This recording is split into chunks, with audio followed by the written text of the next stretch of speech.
Assalamualaikum warahmatullahi wabarakatuh. Perkenalkan, nama saya Novi Angelia Burbarus dengan NIM 22050 Di sini saya akan mempresentasikan tugas akhir saya dari lab interna dengan judul Acute Renal Failure. Nah, adapun daftar isi yang akan saya sampaikan dalam presentasi saya kali ini yaitu ada definisi, etiologi, sistem yang terpengaruh, sinyalemen, gejala klinis, diferensial diagnosa, saran, dan terapi. Adapun pengertian dari penyakit gagal ginjal akut itu sendiri, yaitu penurunan secara tiba-tiba dalam fungsi ginjal yang menghasilkan akumulasi racun urenik dan produksi limbah metabolisme. Perubahan ini diawali oleh perubahan peningkatan secara signifikan terhadap nilai bun dan kreatinin, hilangnya kemampuan menghasilkan urin, gangguan asam basa, dan elektrolit. Adapun etiologi dan patofisiologi dari penyakit gagal ginjal akut itu sendiri terdiri dari 4 fase. Yang pertama ada fase inisiasi, yang kedua ada fase ekstensi, yang ketiga ada fase perawatan, dan yang keempat ada fase pemulihan. Adapun dari fase penyakit gagal ginjal akut itu sendiri yaitu ada yang pertama, fase inisiasi. Nah, inisiasi terjadi pada kerusakan awal yang mengarah pada penurunan progresif dalam fungsi ginjal selama berjam-jam hingga berhari-hari. Hal ini menyebabkan iskemia tubular ginjal, pengelupasan tubular, obstruksi sel, dan penurunan filtrasi glomerulus dan produksi ultrafiltrat. Nah, fase yang kedua yaitu ada fase ekstensi, yaitu perkembangan diawali cedera seluler hingga mati dan bersamaan dengan fase awal. Yang ketiga, ada fase perawatan, kerusakan epitel irreversibel dengan penurunan GFR, keluaran urin, dan aliran darah pada ginjal. Dan yang keempat, fase pemulihan, di mana pengeluaran urin meningkat dan ada perubahan progresif pada azotemia. Pemulihan tergantung pada pengelupasan tubular, replikasi sel yang baik, dan pemulihan GFR. Azotemia tidak menghasilkan sampai lebih dari 75% dari fungsi ginjal yang hilang. Nefrotoksin dapat menyebabkan kerusakan parah pada dosis rendah. Kerusakan tubulus proksimal paling berpengaruh terhadap nefrotoksin dan cedera hipoksia pada ginjal. Untuk sistem yang terpengaruh terjadi pada ginjal ataupun urologi, menyebabkan nekrosis tubular akut dan glomerulonefritis. Lalu terjadi pada gastrointestinal, menyebabkan gastritis urenik, ulcerasi gastrointestinal, hipergastrinemi, dan enteritis. Lalu pada hematologi terjadi penurunan produksi eritropoietin yang menyebabkan anemia dan trombositosis. Lalu pada endokrin ataupun metabolik terjadi hiperkalemia, hiper atau hiponatremia, asidosis metabolik, dan hiperparatiroidisme ginjal. Lalu pada hepatik terjadi sindrom hepatorenial, tetapi sampai sekarang belum terbukti terjadi pada hewan. Lalu ada neurologis terjadi encephalitis uremik. Untuk pernapasan terjadi pneumonitis uremik. Dan pada kardiovaskular terjadi hipertensi dan perikarditis. Untuk muskuloskeletal terjadi ataksia, kejang, dan kelemahan otot. Untuk sinyalemen dari penyakit gagal ginjal akut itu sendiri, tidak ada riwayat kasus ataupun umum di antara semua pasien penyakit gagal ginjal akut. Tidak dari jenis kelamin maupun usia, tetapi hewan berumur tua memiliki resiko yang tinggi karena penyakit faktor bawaan. Adapun faktor resiko ataupun penyebab dari penyakit gagal ginjal akut itu sendiri yaitu penyakit ginjal bawaan, dehidrasi, shock, hipertensi, keracunan, sepsis ataupun MODS, usia lanjut, trauma, pankreatitis, anestesi ataupun operasi, hipertensi sistemik, penggunaan intravena secara berlebihan, hipoadrenokortisisme, mioglobinuria ataupun hemoglobinuria, tromboembolism, obat nefrotoksik misalnya aminoglikosida, amphoterisin B, dan cisplatin. Lalu ada vaskulitis dan penyakit menular misalnya leptospirosis, RMSF, dan borreliosis.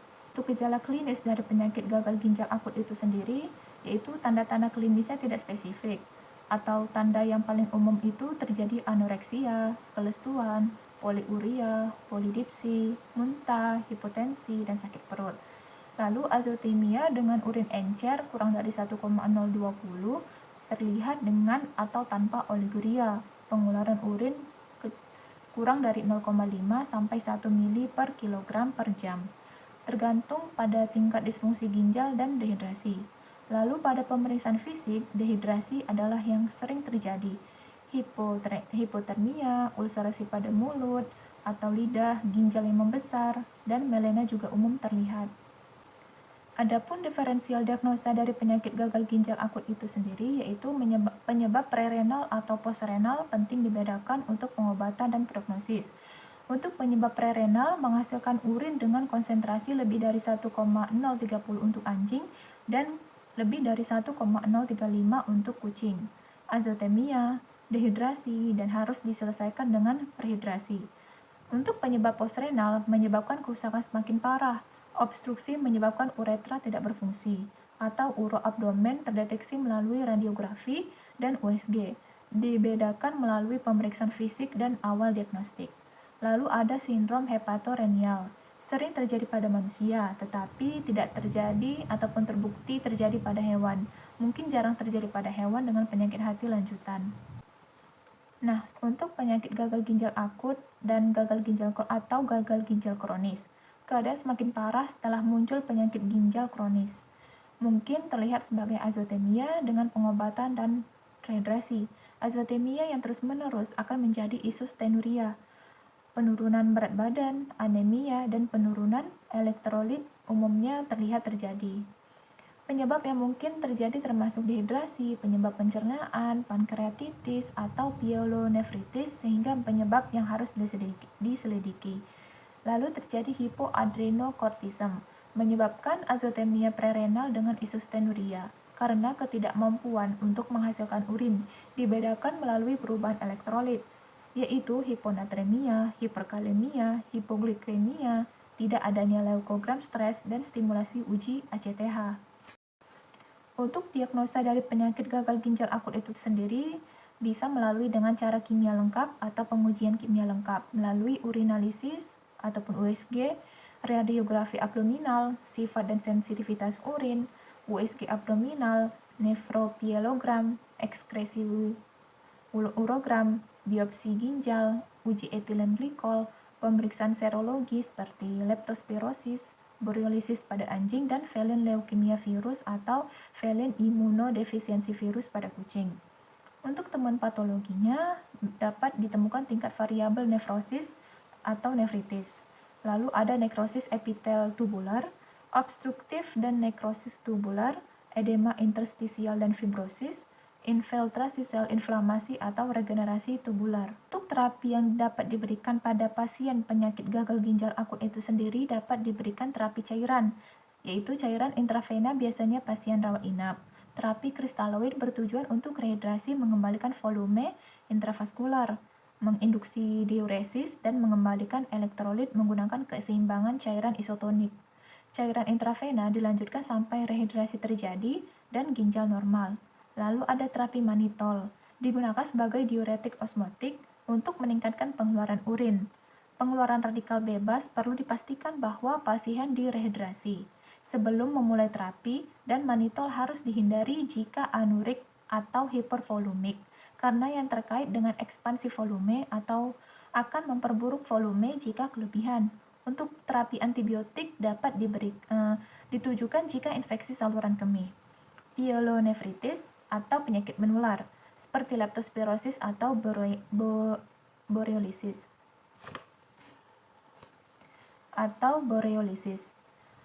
Penisilin seperti ampicillin dan doxycycline adalah obat pilihan untuk leptospirosis. Antibiotik untuk pyelonefritis harus berdasarkan sifat uris dan pengujian sensitivitas. Untuk terapi furosemid, untuk meningkatkan pengeluaran urin oligurik, belum ada studi manusia ataupun hewan yang menunjukkan kelangsungan hidup. Meskipun mungkin bermanfaat, jika hemodialisis tidak tersedia, terapi cairan dapat dilakukan untuk mengobati kelebihan volume. Lalu ada terapi dopamin Dosis rendah terus-menerus sebelumnya telah dilakukan untuk meningkatkan aliran darah pada ginjal. Tidak ada penelitian yang menunjukkan kelangsungan hidup untuk ini, sehingga penggunaannya masih kontroversi. Lalu ada terapi hemodialisis, membersihkan racun uremik dengan menghilangkan cairan yang terkait dengan kelebihan volume untuk memungkinkan waktu ginjal untuk memulihkan fungsi. Banyak racun juga mampu dikeluarkan melalui hemodialisis, sehingga penekanan dingin dapat membersihkan racun sebelum bentuk metabolit aktif mencegah kerusakan ginjal terjadi. Rujukan ke dokter hewan yang dapat melakukan dialisis diindikasikan jika penyakit gagal ginjal akut ini tidak responsif terhadap terapi medis konvensional atau jika hewan tersebut anurik atau hipervolumik.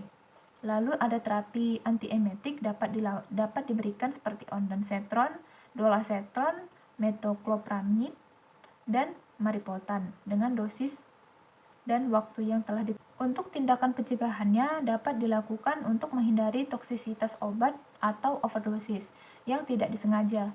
Perawatan harus diambil dengan mengurangi dosis dan interval dosis yang diperpanjang jika obat diekskresikan melalui ginjal. Obat alternatif seperti diltiazem, laporan dalam pengobatan manusia menunjukkan peningkatan produksi GFR dan urin melalui pelebaran preglomerulus pernah dilakukan untuk penggunaan CRI pada anjing dengan leptospirosis, tetapi laporan dokter hewan terbatas pada saat ini. Lalu ada fenoldopam, dopaminergic selektif 1, agonis reseptor yang digunakan pada manusia untuk meningkatkan diuresis dan ekskresi natrium urin, menunjukkan hasil bagi pasien dokter hewan untuk meningkatkan aliran darah pada ginjal. Nah, ada N-asetilsistin memiliki potensi perlindungan terhadap nefropati yang diinduksi jika diberikan sebelumnya. Diet yang dapat dilakukan untuk penyakit gagal ginjal akut ini dapat diberikan dukungan nutrisi dini pada pasien yang sakit kritis, kecuali ada muntah ataupun mual yang tidak dapat disembuhkan. Pemberian makan enteral dapat dilakukan. Lalu untuk diet protein komersil lebih disukai. Penempatan tabung makan seperti nasogastrik, esofagus, lambung untuk nutrisi jika pasien anoreksia. Nutrisi parenteral yaitu PPN ataupun TPN dapat digunakan untuk memasok protein terbatas sumber kalori dalam kasus muntah yang tidak dapat disembuhkan. Lalu transisi ke pemberian makanan enteral lebih dilakukan sesegera mungkin. Untuk pertimbangan bedah, dilakukan operasi ureterotomi untuk obstruksi ureter. Dapat diindikasikan tergantung pada sisa fungsi ginjal dan luasnya obstruksi. Adapun saran yang dapat diedukasikan kepada klien yaitu yang pertama sangat penting untuk memberitahu pada klien tentang potensi kerusakan ginjal residual mengarah ke gagal ginjal kronis dan komplikasi terkait. Yang kedua, banyak kasus memerlukan perawatan berkelanjutan. Jadi, evaluasi kasus yang cermat dan diskusi tentang prognosis sangat penting. Yang ketiga, diskusi awal tentang rujukan dan hemodialisis. Pada kasus yang parah atau toksisitas dapat terjadi dalam hasil yang lebih baik dan mengurangi kerusakan ginjal irreversibel sehingga harus diinformasikan jika terinduksi. Saran yang dilakukan untuk pemantauan pasien yaitu yang pertama, pemantauan ketat dengan pemeriksaan fisik sangat penting untuk terus mengevaluasi status hidrasi dan volume untuk mengobati komplikasi uremik saat muncul. Yang kedua, pemantauan keluaran urin dengan kateter sangat berguna untuk mengukur produksi urin, mendeteksi oliguria lebih awal, dan mencocokkan pemberian cairan dengan keluaran urin untuk menghindari hipervolume. Yang ketiga, penimbangan yang sering, setiap 6 hingga 8 jam sekali, juga dapat membantu mendeteksi retensi cairan dini. Dan yang keempat, pemantauan rutin hingga 8 sampai 12 jam, elektrolit, status asam basa, dan status ginjal. Harus dilakukan sebagai acuan terapi cairan dan menentukan apakah terapi cairan efektif ataupun tidak. Untuk pencegahannya itu dapat dilakukan upaya untuk menghindari obat yang berpotensi nefrotoksik jika terjadi insufiensi ginjal sebelumnya atau penyakit bersamaan. Lalu ada faktor predisposisi seperti anestesi berkepanjangan, hipotensi, ataupun hemodinamik. Harus diminimalkan jika memungkinkan, terutama pada pasien dengan penyakit bersamaan dan faktor risiko lainnya. Untuk kemungkinan Dari kemungkinan komplikasinya itu dapat terjadi, yang pertama ada gastritis uremik, pneumonitis uremik, kejang, hipervolumia, edema paru, ulcerasi gastrointestinal. Untuk prognosis yang diharapkan yaitu yang pertama, kelangsungan hidup dari penyakit gagal ginjal akut ini pada hewan tergantung pada penyebab, bagaimana perawatan yang cepat dan efektif. Yang kedua, kematian keseluruhan berkisar antara 40-60% dengan sekitar 50 hingga 60% menyebabkan gagal ginjal kronis. Yang ketiga, dalam sebagian besar kasus penyakit menular seperti leptospirosis dan kasus oligorik, dari penyebab apapun membawa prognosis yang lebih baik daripada toksisitas atau kasus oligorik meskipun ini tergantung pengobatan. Yang keempat, kasus gagal ginjal anorik biasanya berakibat fatal kecuali dialisis dilakukan. Untuk penyakit serupa seperti nekrosis tubular akut, cedera ginjal akut, maupun uremia akut. Adapun daftar bacaan atau daftar pustaka yang saya ambil untuk memenuhi informasi dari presentasi saya kali ini seperti yang tertera pada layar. Sekian dari presentasi saya kali ini mengenai acute renal failure atau gagal ginjal akut. Lebih dan kurang saya mohon maaf. Saya akhiri. Assalamualaikum warahmatullahi wabarakatuh.